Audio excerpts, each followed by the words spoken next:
నమస్తే. Welcome to our channel.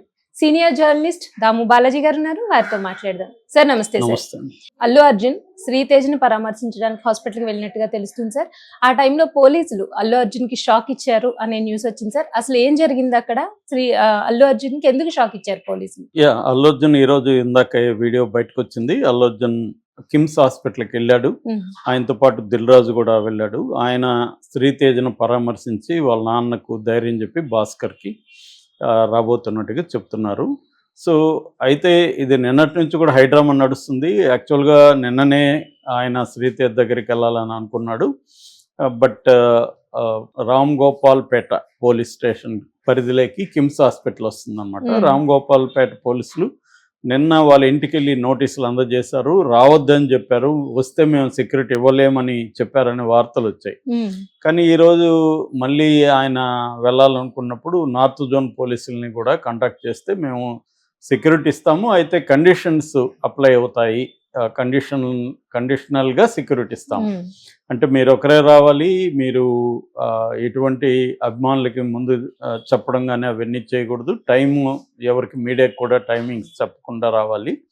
అంటే అభిమానులకు చెప్తే మళ్ళీ అక్కడ పెద్ద ఎత్తున గుమ్మికూడితే మేము అంత సెక్యూరిటీ ఇవ్వలేము.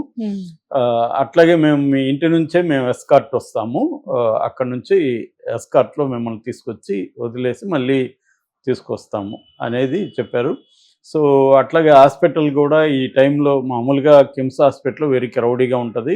అక్కడ పేషెంట్లకు కూడా ఎటువంటి ఇన్పేషెంట్లు ఎక్కువ మంది ఉన్నారు, వాళ్ళకు కూడా ఎటువంటి ఇబ్బంది కలగకుండా చూసుకోవాలి, ఇవన్నీ కండిషన్లు చెప్పారు. ఆల్రెడీ ఏంటంటే కిమ్స్ హాస్పిటల్కి చాలామంది సెలబ్రిటీలు వెళ్ళి చూసి వచ్చారు కాబట్టి వాళ్ళకి కొంత కిమ్స్ హాస్పిటల్కి ఇటువంటి పరిస్థితి ఐడియా ఉంది.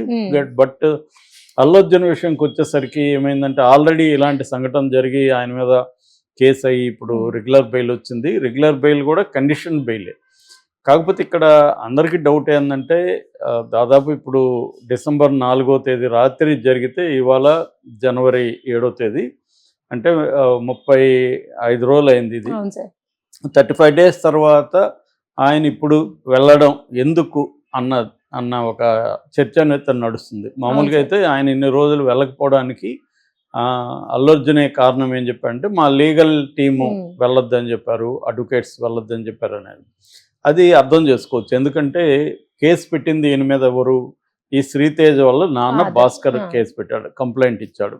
ఆయన కంప్లైంట్లో కూడా క్లియర్గా ఏం రాశాడంటే అల్లు అర్జున్ రావడం వల్లే నా భార్య చనిపోయింది, నా కొడుకు కోమాలోకి వెళ్ళిపోయాడు అనేది ఆ రోజు ఆయన రాసిన ఇది.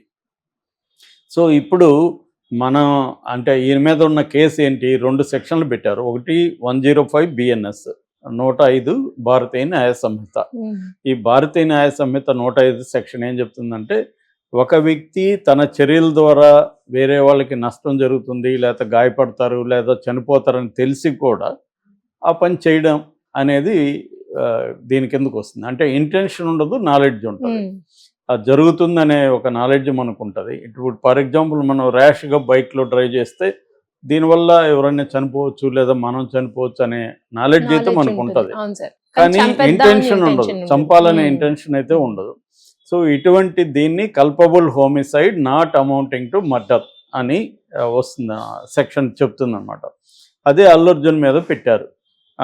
సో రెండవదేమో 118 రెడ్ విత్ 3.5 BNS. 118 ఏం చెప్తుందంటే voluntarily causing hurt to somebody with dangerous weapons. నిజానికి అది దీనికి ఎలా వర్తిస్తుందో ఎవరికైతే అర్థం కాలేదు. అడ్వకేట్స్ కూడా ఈయనేమో డేంజరస్ వెపన్స్తో పోయి ఎవరిని గాయపరచలేదు, మరి ఇది ఎలా దీనికి వర్తిస్తుంది అనేది కోర్టులే తేల్చాలి. మొత్తానికి ఆ 2 సెక్షన్లు పెట్టారు. సో ఈ 2 సెక్షన్లు పెట్టినప్పుడు కోర్టు రెగ్యులర్ బెయిల్ ఇచ్చింది. ఫస్ట్ ఏమో ఈయనకి హైకోర్టులో క్వాష్ పిటిషన్ వేశారు. ఆ సందర్భంగా క్వాష్ పిటిషన్ విచారణకు రాకముందే ఈయన అరెస్టు చేసేసుకున్నారు. అప్పుడు ఇంటీరియం బెయిల్కి నిరంజన్ రెడ్డి, ఈయన తరపున supreme court advocate Niranjan Reddy interim bail అడిగారు. అలాంటివి ఇవ్వచ్చు అని కూడా గత కోర్టు తీర్పులు కూడా ఆయన చూపించారు. అట్లాగే ఈ సెక్షన్లు కూడా అల్లు అర్జున్కి వర్తించవు. ఎందుకంటే ఇది నాన్ బెయిలబుల్ సెక్షన్ 105 అనేది. అదేంటంటే 10 years నుంచి లైఫ్ కూడా పడే అవకాశం ఉంది ఆ సెక్షన్ కింద. మామూలుగా అయితే నెగ్లిజెన్స్ కింద 105 బిఎన్ఎస్ పెట్టచ్చు తప్ప దానికి ఏంటంటే 5 ఏళ్ల లోపలే శిక్ష ఉంటుంది. అలాంటి వాటికి బెయిల్ వస్తుంది అన్నమాట. కానీ వీళ్ళు కావాలని పోలీసులు నాన్ బెయిల్ పెట్టారు, ఈయన బెయిల్ రాకూడదని. కాబట్టి ఈ గతంలో షారుఖ్ ఖాన్ సిమిలర్ కేసులో వడోదరలో 2017లో ఆయన షారుఖ్ ఖాన్ అభిమానులు కలవడానికి వెళ్ళినప్పుడు టీ షర్ట్లు అవన్నీ విసిరాడు. సో ఆయన మీద కూడా అప్పుడు ఇలాంటి కేసు పెట్టారు. ఇలాంటి కేసు పెట్టినప్పుడు ఆయన సుప్రీంకోర్టుకి వెళ్ళినప్పుడు సుప్రీంకోర్టు ఆయన తప్పేం లేదు, క్రౌడ్ కంట్రోల్ అనేది హీరోలకు సంబంధం ఉండదు, క్రౌడ్ కంట్రోల్ అనేది పోలీసుల బాధ్యత, కాబట్టి హీరోకి సంబంధం లేదు అనేది చెప్పి కోర్టు విడిచిపెట్టింది. అక్కడన్నా ఆయన టీ షర్ట్లు అవన్నీ ఇచ్చాడు, ఇక్కడ అవి కూడా లేదు. తన సినిమా చూడడానికి థియేటర్కి వెళ్ళాడు. పోలీసులకు కూడా ఆల్రెడీ థియేటర్ వాళ్ళు చెప్పారు వస్తున్నట్టు, అందుకని వాళ్ళకి కూడా నాలెడ్జ్ ఉంది. వాళ్ళు అల్లు అర్జున్ ఆపినట్టుగా ఎటువంటి రికార్డ్స్ లేవు అనేది కూడా నిరూపించారు అక్కడ. అందుకని అక్కడ జడ్జి గారు శ్రీదేవ్ గారు ఇచ్చేసారు, బెయిల్ ఇచ్చేసారు, ఇంటీరియం బెయిల్. అయితే రెగ్యులర్ దీనికి వచ్చేసరికి పోలీసులు ఈ లోపల ఆయన్ని దోషిగా నిరూపించే ప్రయత్నం ఇటు పోలీసులు కానీ రేవంత్ రెడ్డి కానీ కాంగ్రెస్ వాళ్ళు కానీ చేయడానికి ట్రై చేశారు. అయితే మళ్ళీ రెగ్యులర్ బెయిల్ వచ్చే సందర్భంగా పోలీసుల తరపున పబ్లిక్ ప్రాసిక్యూటరు ఇక్కడ బయట పెట్టిన వీడియోలు అవన్నీ ఏమీ అక్కడ పెట్టలేదు. జనరల్గా చేసే అబ్జెక్షనే చేశారు. అంటే ఈయన బయటకు వస్తే సాక్షుల్ని బెదిరించవచ్చు లేదా ఇన్ఫ్లుయెన్స్ చేయొచ్చు అనే యాంగిల్లోనే ఈయన్ని వ్యతిరేకించారు తప్ప, ఈయన పవర్ఫుల్ పర్సన్ అవంతా చెప్పారు తప్ప మిగతా ఏమీ అక్కడ మాట్లాడలేదు.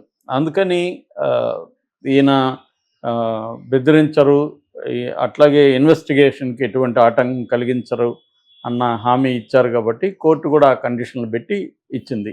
అంటే సాక్షుల్ని కాంటాక్ట్ చేయకూడదు, ఇన్వెస్టిగేషన్ని ఆటంకం కలిగించకూడదు, పోలీసుల విచారణకి ఎవ్రీ సండే విచారణ కాదు అక్కడ వెళ్ళి సంతకం చేయాలి 10 గంటల నుంచి 1 గంట లోపల, అట్లాగే ఎప్పుడైనా విచారణకు పిలిచినా వెళ్ళాలి అనేది కోర్టు చెప్పింది. ఇప్పుడు ఇక్కడ ఏంటంటే మనకు వచ్చే డౌట్, సాధారణంగా ఎవరైతే నువ్వు కంప్లైంట్ ఇచ్చావో వాళ్ళు గాయపడి ఉంటే వాళ్ళని వెళ్ళి పరామర్శించవచ్చా? అట్లా చేస్తే అది కూడా రేపు పొద్దున పోలీసులు అంటే ఇన్ఫ్లుయెన్స్ చేయడానికి చేస్తున్నట్టే కదా అన్నది వస్తుంది. కాకపోతే నేను చాలాసార్లు చెప్పాను, ఎలాగా ఉంటుందంటే ఇవన్నీ కూడా 2 రకాలు ఉంటాయి. ఒకటి మనకు బయటకు కనబడేది, రెండోది బయటికి కనబడింది, బ్యాక్ డోర్ వ్యవహారాలు. సో ఈ ఫ్రంట్ డోర్ బ్యాక్ డోర్ వ్యవహారాలు. సో ఫ్రంట్ డోర్ మాత్రం మనకు కనబడుతుంది. బ్యాక్ డోర్లో ఏం జరిగింది, ఆల్రెడీ ఒక సెటిల్మెంట్కి వచ్చినట్టుగా పుకార్లు వచ్చాయి బయట.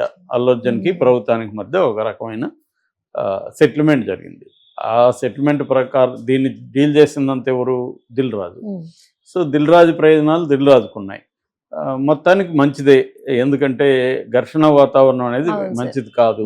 సినిమా ఇండస్ట్రీకి ప్రభుత్వానికి ఘర్షణ వాతావరణం ఎప్పుడైనా కూడా మంచిది కాదు. సో దాంతో మొత్తానికి అది సాల్వ్ అయింది. సాల్వ్ అవడం వల్ల ఏమైందంటే ప్రభుత్వం సూచించిన మేరకే ఈ పవన్ కళ్యాణ్ అల్లు అర్జున్ వాళ్ళు 1 కోటి రూపాయలు, డైరెక్టర్ ఒక 50 లక్షలు, మైత్రి మూవీస్ ఒక 50 లక్షలు, మొత్తంగా 2 కోట్లు భాస్కర్కి, శ్రీతేజ్ వాళ్ళ ఫాదర్కి ఇచ్చారు. సో అలా ఇవ్వడం కూడా మామూలుగా అయితే కోర్టులో ఇబ్బంది రేపు, ఎందుకంటే ఎవరు అయితే నీ మీద కంప్లైంట్ ఇచ్చారో వాళ్ళకి 1 కోటి రూపాయలు ఇవ్వడం అంటే ఇన్ఫ్లుయెన్స్ చేస్తున్నట్టే కదా. సో కానీ ఇక్కడ చాలాసార్లు ఏంటంటే మన కోర్టులు వేరు, బయట జరిగేది వేరు. ఇప్పటికి కూడా బయట జరిగే వాటికే ఎక్కువ ఇంపార్టెన్స్ కోర్టుల కంటే మన దేశంలో. సో అలాగే ఇది వెనక సెటిల్ అయింది కాబట్టి ఇప్పుడు పోలీసులు దీనంతా తీసుకొని రేపు కోర్టులో ఆర్గ్యూలు చేయరు, వాళ్ళు సైలెంట్గా ఉంటారు. ఎందుకంటే ఇది ప్రభుత్వానికి అల్లు అర్జున్ మధ్య ఒక ఒప్పందం ఏదో కుదిరినట్టుగా పుకార్లు వస్తున్నాయి కాబట్టి దానికి తగినట్టే నడుస్తున్నాయి. సో ఇప్పుడు అల్లు అర్జున్ కలవాల్సిన పరిస్థితి ఎప్పటి నుంచో ఉంది.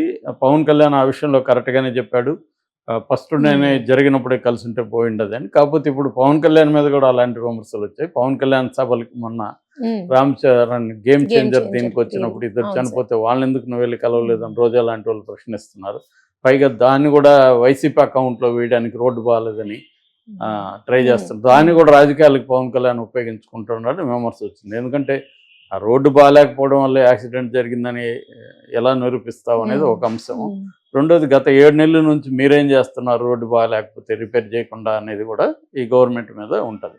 ఇంకా కూడా మీరు పాత గవర్నమెంట్ని విమర్శించుకుంటూ బతుకుతారా. సో ఇలాంటి కాంటెక్స్ట్లో